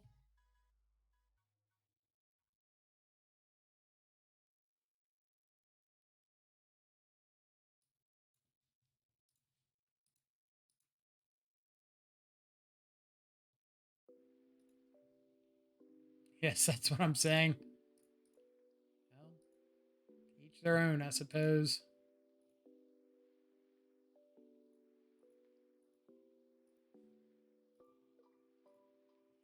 I could have played the other Teferi. Speak of the devil. Well, the other shadow wasn't saving me there.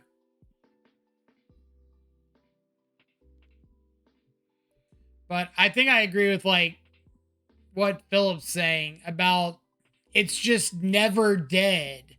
Like there's always something that you're going to be able to hit with a leyline binding, where any of these other removal spells have chances of being dead. Path and pitching elementals both put you at disadvantage in card economy. I am, if we're talking about blue white control specifically, maybe. If we're talking about any other pitch elemental deck in modern, I am not even taking that as a serious argument. Like, you can't look at an Omnath deck and say pitching elementals has ever caused the Omnath deck to lose turn or lose a game due to card disadvantage, because everything in those stupid decks say draw a card. And blue white, there's a little bit of a downside, but there's just so much better stuff to play once you get to like 3, 4, 5 mana, that all you care about is surviving to that point. So, I mean, if you got to pitch something for a solitude, but it lets you get down a turn 3 to fairy, you don't care about that solitude.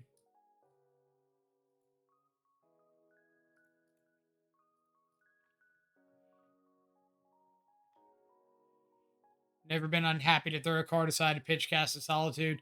Yeah, that's pretty much what I'm saying. Is just like, if the choice is between pitching a card to solitude and then like not dealing with something, getting down to fairy or a chalice of the void on 2 or whatever, you just don't care about that solitude ditching anything.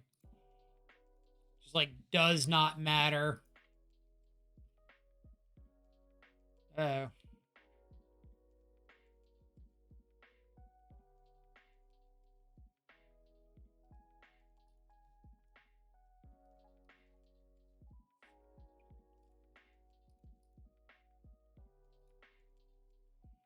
But I'm still like pretty heavy in the argument that it's a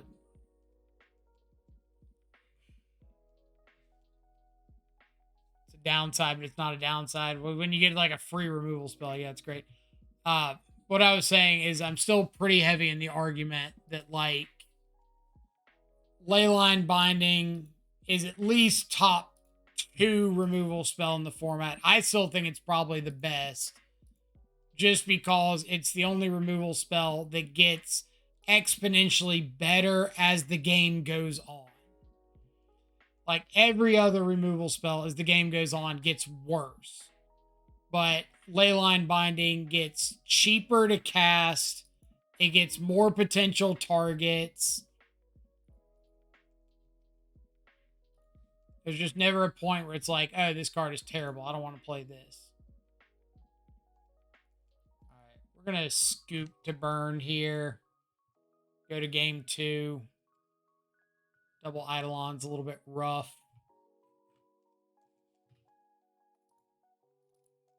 Flusterstorm, Spell Pierce.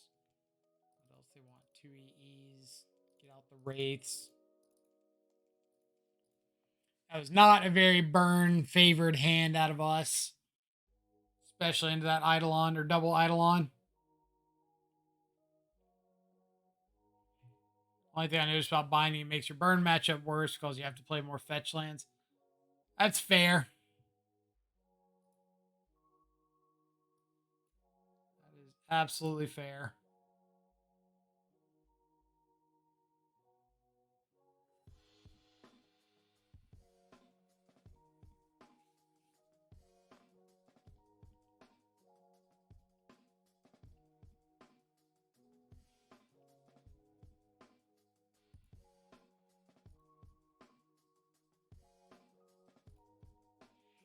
Burn's very strong in the current meta.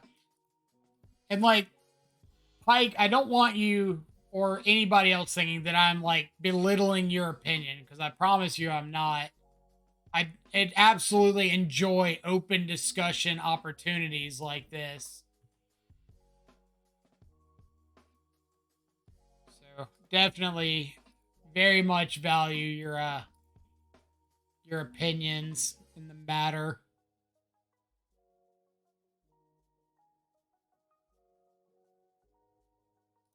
Let's just go ahead and cash in on a spell pierce here.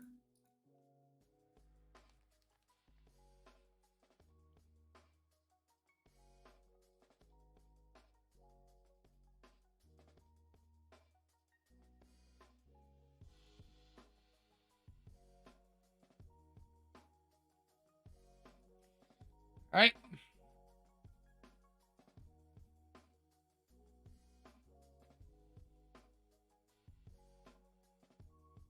Maybe we can find one more land, and that'll help carry us across the finish line.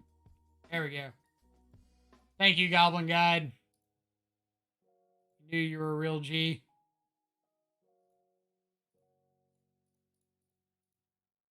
Hiya. You may point 2, potentially 3 burn spells at my face now. Resolves.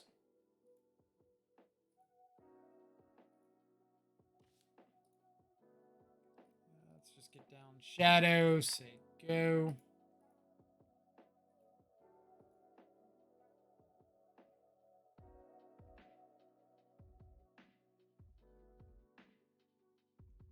Suspend a Rift Bolt. Okay. So we hiya with a Shadow.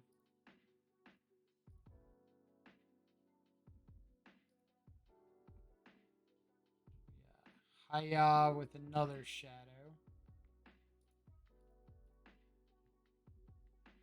So this beats a creature. If they have Rift Bolt plus like an instant speed burn spell here.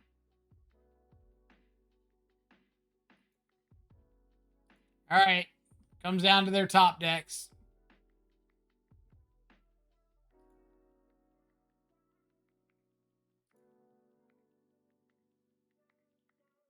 Opponent, I would like it very much if you would play a creature. Any creature at all.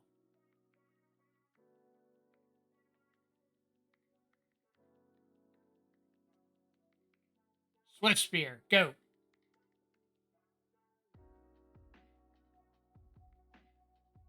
Eidolon, go. Okay.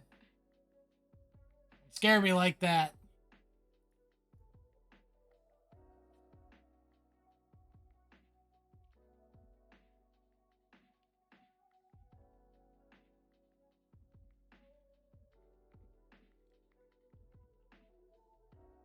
Coming out here trying to give me a heart attack.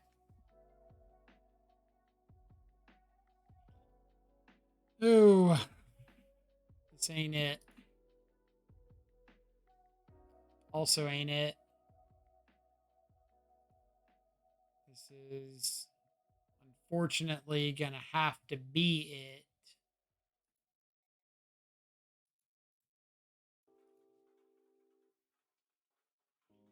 So we saw results with the bird ain't great. They are not.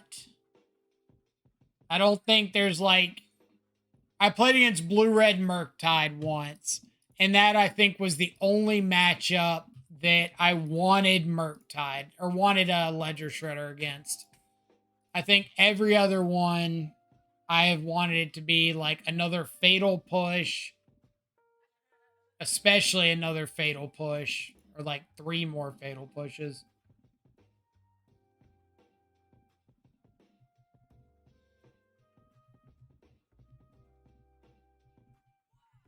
And I mean, this is probably one of those situations that comes almost exclusively down to results. Like, if I'm running into a bunch of creature matchups, then I want fatal pushes. If Bloodbraid Elf is running into a bunch of like fair over the top decks, then they're not going to want fatal pushes.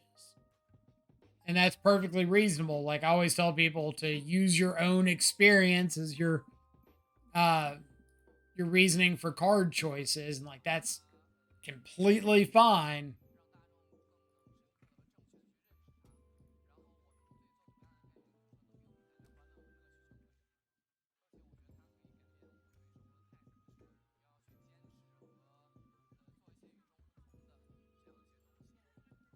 All right.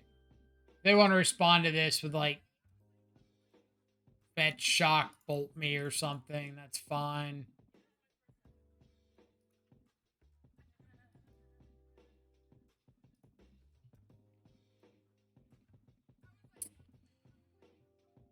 Do we want to double shadow here?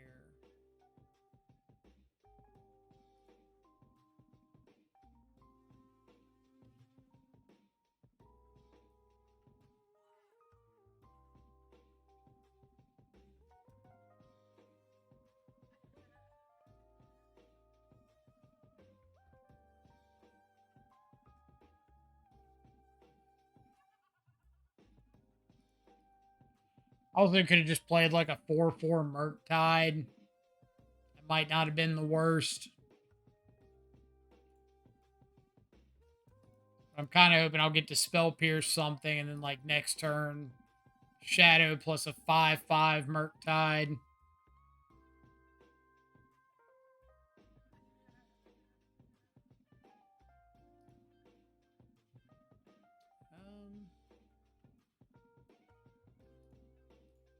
It's a burn spell I get to interact with. It's not killing the Shadow, but stopping 3 damage.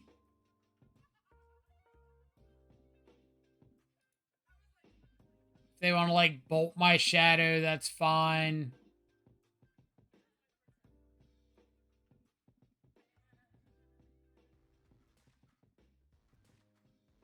Venus, thank you so much for the follow. Hope you're having an awesome Monday wherever you're at in the world. Appreciate you coming around and hanging out.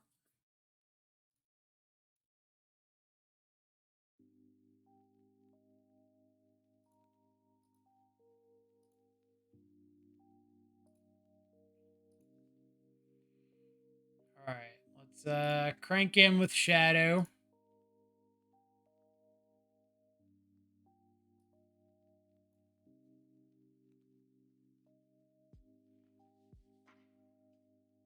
Play another Shadow. Say go.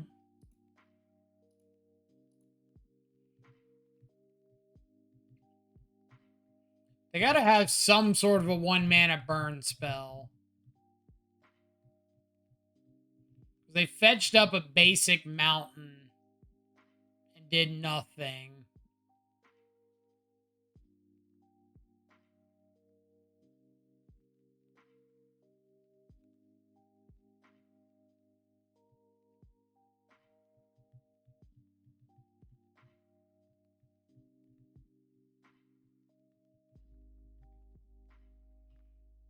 Lightning Helix target me.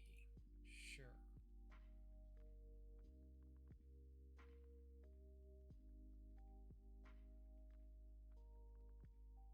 Skewer target me. Sure.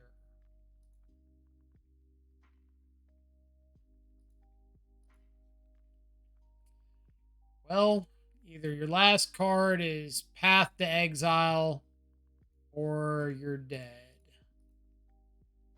Hiya.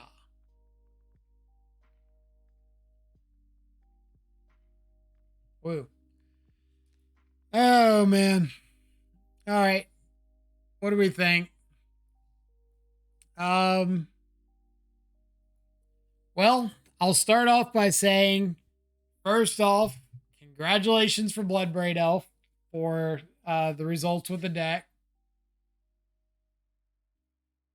Personally, there's a lot of decisions in here that don't fit my play style, and more importantly, don't fit what I'm okay losing to. So when I play the list, I want to play it more like Blue Red Murktide, where you're interacting early and often, and then getting to a point on like turn 4, 5, 6, where you can play a 7/7 or an 8/8 Murktide and back it up with Counterspell. Bloodbraid Elf in their list or in their guide talked a lot about, see if I can find it. Talked a lot about the deck being a turn 2 Murktide deck. Yeah. Wanting to play a turn 2 Murktide, like hold up counter spells, and talks a lot about the math behind like getting the Murktide down quickly and about how big it usually is, which is great.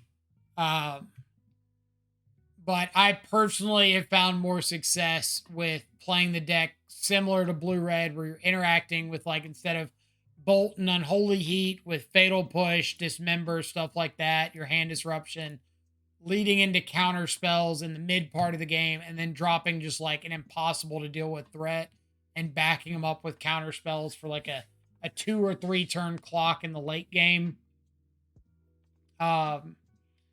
They included the Mishra's Baubles with the Ledger Shredder to help not only fuel Ledger Shredder, but enable the turn 2 Murktide. We ended up cutting the Baubles because, like, it doesn't synergize with Murktide very well. Doesn't grow your Murktide. And essentially, if this isn't like a 6/6, 7/7, 8/8, then a lot of the times it's just like not worth casting, because you could run a Gurmag Angler for 1 black instead and make it easier to hold up interaction. We did come to the same conclusion about interaction, though, where the cheap interaction, or the lack of cheap interaction in the deck, makes it really rough against decks like opposing Ragavan decks, not necessarily Murktide, but anything running small creatures or creature combo decks playing out to the board, anything like that, your Hammertimes, opposing Ragavan decks, elementals, anything like that. So it just kind of depends on if you want to play more interactive into those things or more mid to late game power like this build with the shredders and whatnot. But it's all going to come down to play style.